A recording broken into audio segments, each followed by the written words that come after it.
এখন ওয়েদারটা এমন হয়ে গেছে যে সবাই একসাথে উঠতেই পারছে না। একে একে ঘুম থেকে উঠছে আর ওই একে একে সবাইকে চা মুড়ি দিতে দিতেই অনেকটাই দেরি হয়ে যাচ্ছে। আজকের দিনে বাড়িতে একটু বেশি কাজকর্ম থাকে, তাই ভেবেছিলাম সকাল সকাল উঠে চাটা করে দেব, তারপরে বাকি কাজকর্মগুলো শেষ করব। চা করে বসে আছি 5:30টার থেকে, কিন্তু সবাই একে একে ঘুম থেকে উঠলো 6টার পরে। তো ওই চা মুড়ি হতে হতেই 7টা বেজে গেছে, অনেকটাই দেরি হয়ে গেল। সেই জন্য সকালের কাজকর্মগুলো একটু তাড়াতাড়ি সেরে ফেলেছি, আর ক্যামেরা অন করা হয়নি। Hello everyone, good morning. কেমন আছেন সবাই? আশা করছি সকলে খুব ভালো আছেন, সুস্থ আছেন, আর আমরাও বেশ ভালো আছি। আমার আজকের আরো একটি নতুন ব্লগে আপনাদের সকলকে স্বাগত জানাই। আজ বৃহস্পতিবার, সকাল 9টা মতো বাজে এখন। আর এখন থেকেই আমি আমার আজকের ব্লগটি শুরু করছি। আশা করছি আমার আজকের ব্লগটি আপনাদের ভালো লাগবে। আর হ্যাঁ বন্ধুরা, ব্লগটি স্কিপ না করে সম্পূর্ণ দেখার অনুরোধ রইল আপনাদের কাছে। বৃহস্পতিবারে বাড়িতে একটু বেশি কাজকর্ম থাকে, এটা তো আপনারা জানেনই। তো ক্যামেরা অন করে এত কাজকর্ম করতে গেলে না অনেকটাই দেরি হয়ে যেত। সেজন্যই তাড়াতাড়ি করে সমস্ত কাজকর্ম সেরে ফেলেছি।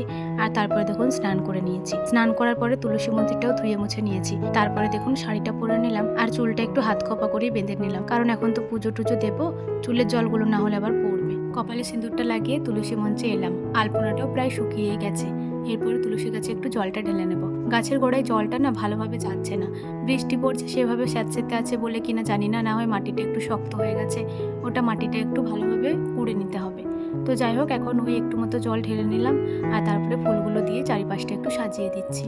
মায়ের ওদিকে এখনো স্নান হয়নি, একটু দেরি আছে। আসলে মা আজকে সকালে ময়লা পাকাচ্ছিলেন, সেই জন্যই আর কি আমি তাড়াতাড়ি করে সমস্ত কাজকর্ম সেরে তুলসী মন্দির টন্দির ধুয়ে নিলাম, নয়তো অনেকটা দেরি হয়ে যেত। এদিকে দেখুন, এখানে বসে আমি জবটা সেরে ফেলেছি, আর যে বাকি কটা ফুল ছিল ওই ফুলগুলো নিয়ে ঘরেতে যাব। ঘরের মধ্যে যে ঠাকুরটি আছে ওখানে দিয়ে দেব। আজকে বেশ অনেকগুলি ফুল এনেছিল, আর প্রত্যেকটা ফুলই খুব সুন্দর ফুটেছিল, সেজন্য দেখতেও যেন কি ভালো লাগছে। আর এতগুলো ফুল দিয়ে জায়গাটা সাজিয়ে দেওয়ার পরে জায়গাটিও দেখতে খুব সুন্দর লাগছে, দেখে যেন চোখ সরানো যাচ্ছে না। পুজোর দিনগুলোতে যদি এতগুলো করে ফুল পাওয়া যায়, মনটা যেন এমনিতেই ভালো হয়ে যায়। ফুলগুলো দেখুন সুন্দর করে সাজিয়ে নিয়েছি। এদিকে দুটো ধূপও জ্বালিয়ে নিয়েছি। একটা ধূপ এখানে দেব, আর একটা ধূপ তুলসী মঞ্চে। এখন দুটো ধূপ এখানেই থাক, কারণ এখনো লক্ষ্মী পাঁচালিটি তো পড়া হয়নি। পাঁচালিটা পড়ে নিই, তারপরে সারা বাড়িতে ধূপটা দেখিয়ে পরে তুলসী মঞ্চে গেঁথে দেবো। যেহেতু এটা শ্রাবণ মাস চলছে, তাই শ্রাবণ মাসের ব্রত কথাটাই পড়ে নিলাম।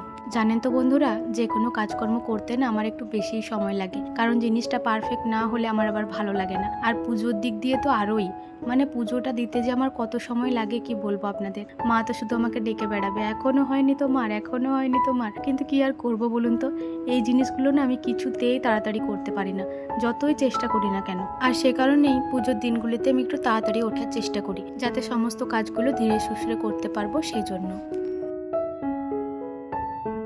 বৃহস্পতিবারে যেহেতু সকাল থেকে কিচ্ছুটি খাই না, সেজন্য আগের দিন রাত্রে না মনে করে শরবতটা ভিজিয়ে রেখেছিলাম। খালি পেটে আবার সাদা জলটা খেতে একদমই ভালো লাগে না, সেজন্যই শরবতটা একটু খেয়ে নিচ্ছি। আর আমার হাজবেন্ড ক্যামেরার ব্যাক সাইডে দাঁড়িয়ে দাঁড়িয়ে আমার দিকে একভাবে তাকিয়ে আছে, সেজন্যই আমার হাসি পাচ্ছে। মা ওদিকে তুলসী গাছে জল দিচ্ছে, তাই শরবতটা খেয়ে আমি ওই বাড়ি গেছিলাম। এই যে মুড়ি শেষ হয়ে গেছে এই ঘরে, ওই ঘর থেকে আরেক ডাব্বা মুড়ি নিয়ে এলাম, আর চা থালা বাসন সমস্তটাই ধরে নিয়ে চলে এলাম। এই বাড়িতেই তো খাওয়া দাওয়া করবো, সেজন্যই সমস্তটা নিয়ে চলে এলাম।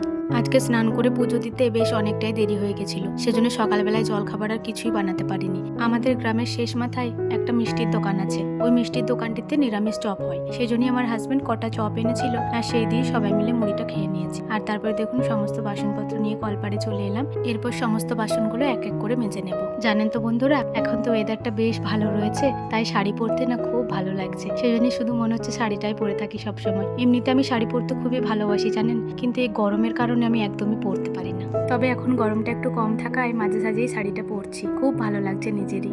আজ বাসনপত্র খুব বেশি নেই, মাত্র 3টি থালা, 2টো গ্লাস, আর এই চায়ের কেটলিটা। এখনো পর্যন্ত ঠাকুমার খাওয়া হয়নি, আর আজকে তো বাড়িতে সেরকম কিছু বানাইনি, সেজন্য খুব বেশি বাসনপত্র এঁঠো হয়নি, সেজন্যই দেখুন কত তাড়াতাড়ি বাসনগুলো মাজা হয়ে গেল। আর এই চায়ের কেটলিটা রোজ মুড়ি খাওয়ার পরে একটু ভালো করে মেজে নিই। বিকালবেলা যখন চা করি তখন কিন্তু আর মাজি না, এমনি জল দিয়ে ধুয়ে রেখে দিই। এই সকাল টাইমেই রোজ একবার করে মেজে নেওয়া হয়।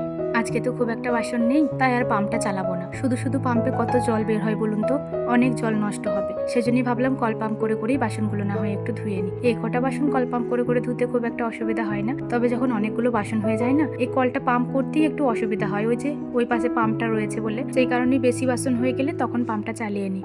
তবে এই কটা বাসনের জন্য আর পাম্পটা চালালাম না। আর জানেন তো বন্ধুরা, এই কেটলিটা না একটু জলটা হিচিয়ে হিচিয়ে ধুয়ে নিতে হয়, কারণ কেটলির যে নলটা রয়েছে ওটার মধ্যে না হয় চা পাতিগুলো বসে যায়। একটু ভালো করে ধুয়ে নিলে চা পাতিগুলো সমস্তটাই বেরিয়ে যায়, তাহলে তখন চাটা বের হতেও আর অসুবিধা হয় না।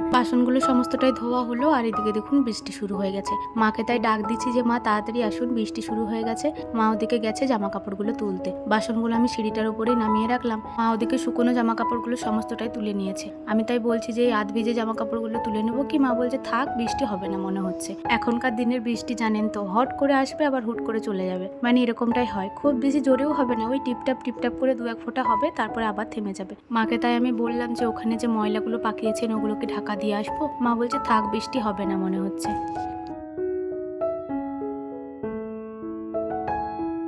এই মুহূর্তে অনেকটাই সময় পার করে ফেলেছি। বিকেল গড়িয়ে সন্ধ্যা হয়ে গেছে। সন্ধ্যাবেলা চা মুড়ি সমস্তটাই কমপ্লিট করে এই বাড়িতে এলাম। বিকালবেলায় যে জামা কাপড়গুলো গুছিয়ে রেখেছিলাম সেগুলোই ভাবলাম এখন বক্সটার মধ্যে কুড়িয়ে দিই। বাইরে থাকলে শুধু শুধু এলোমেলো হবে। ওদিকে মিষ্টুকে পড়তে বসিয়েছি আর এদিকে এই টুকটাক কাজগুলো আমি সেরে ফেলছি।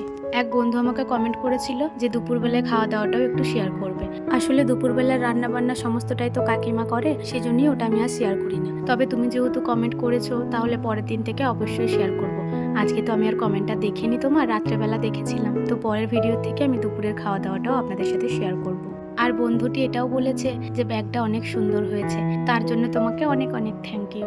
আমার জামা কাপড়গুলো আমার বক্সটাতে রেখে দিলাম আর তারপরে ওই কর্নারেতে রেখে দিয়েছি। আর এদিকে আমার হাজবেন্ডের জামা কাপড়গুলো যেগুলো গুছিয়ে রেখেছিলাম ওর বক্সটার মধ্যে রেখে দিচ্ছি। এই বক্সটা সাজিয়ে গুছিয়ে কোনো লাভ নেই জানেন বন্ধুরা, কারণ ও যখন নেবে তখন এমন এলোমেলো করে কি বলবো আপনাদের। সেই মুহূর্তে এতটাই মাথার মধ্যে রাগ উঠে মনে হয় জামা কাপড় বক্স সমস্তটাই বাইরে ফেলে দিয়ে চলে আসি। যাই হোক, রাগ করে আর কি করবো, গুছিয়ে রাখলাম সমস্তটাই আর তারপরে জায়গার জিনিস জায়গায় রেখে দিলাম। এদিকে মিষ্টুকে পড়তে বসিয়েছি, মানে ওকে লিখতে দিয়ে দিয়েছি যে তুই লিখ, আমি ততক্ষণ এই কাজগুলো করে নিই। এখানে এসে বসলাম আর দেখছি ভাই ফোন করছে, তাই ভাইয়ের ফোনটা ধরলাম। সকাল থেকে মায়ের সাথে আজকে ভালো করে কথাই হয়নি। সন্ধ্যাবেলা তো সেরকম কথা হলো না, এখন ভাইয়ের সাথেই কথা বলছি, কারণ আজকে বাড়িতে গুরু বাবা এসেছে, তো মা ওই নিয়ে ব্যস্ত রয়েছে একটু, তাই ভাইয়ের সাথেই কিছুক্ষণ কথা বলছি। মিষ্টুকে প্রথমে একবার পড়িয়ে নিয়েছি, তারপরে এই যে লেখাচ্ছি। এখন লিখে নিক, তারপরে আবার একবার পড়িয়ে নেব। তাহলে চলুন, আমার আজকের ব্লগটি এই পর্যন্তই। ভালো লাগলে লাইক কমেন্ট করবেন এবং সাবস্ক্রাইব করে আমার ছোট্ট চ্যানেলটির পাশে থাকবেন।